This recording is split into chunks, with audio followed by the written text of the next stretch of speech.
भाजपला मोठा धक्का, माजी मंत्र्यांची घरवापसी. नमस्कार मित्रांनो, जय महाराष्ट्र.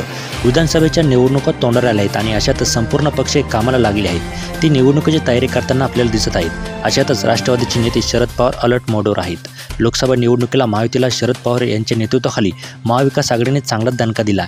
या दणक्यातून सावरत नाही तोच शरद पवार यांनी विधानसभेची तयारी सुरू केली.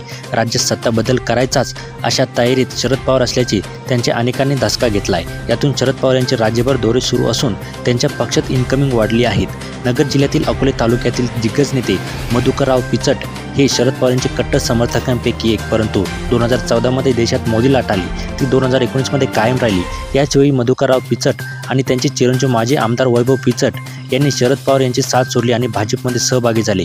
यावेळी अजित पवार यांनी राष्ट्रवादी काँग्रेसची अकोले येथे ताकद लावली आणि किरण लहामटे यांना आमदार केले. वैभव पिचट यांचा पराभव केला. राष्ट्रवादी काँग्रेस फुटीनंतर किरण लहामटे यांनी अजितदादांना साथ दिली. येऊन त्या घातलेल्या विधानसभा निवडणुकीत शरद पवार यांनी अकोले मतदारसंघात चाचपणी सुरू केली आहे.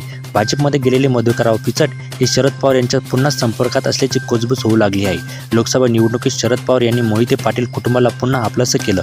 माढा लोकसभा जागा जिंकली, त्याचप्रमाणे शरद पवार पुन्हा आपल्याला आपलंसं करतील अशी अपेक्षा मधुकरराव पिचट बाळगून आहेत. शरद पवार यांच्याशी पिचट यांचा संपर्क वाढल्याचे देखील समोर येत आहे. मित्रांनो, यावर आपल्या प्रतिक्रिया नक्की व्यक्त करत. धन्यवाद. जय महाराष्ट्र.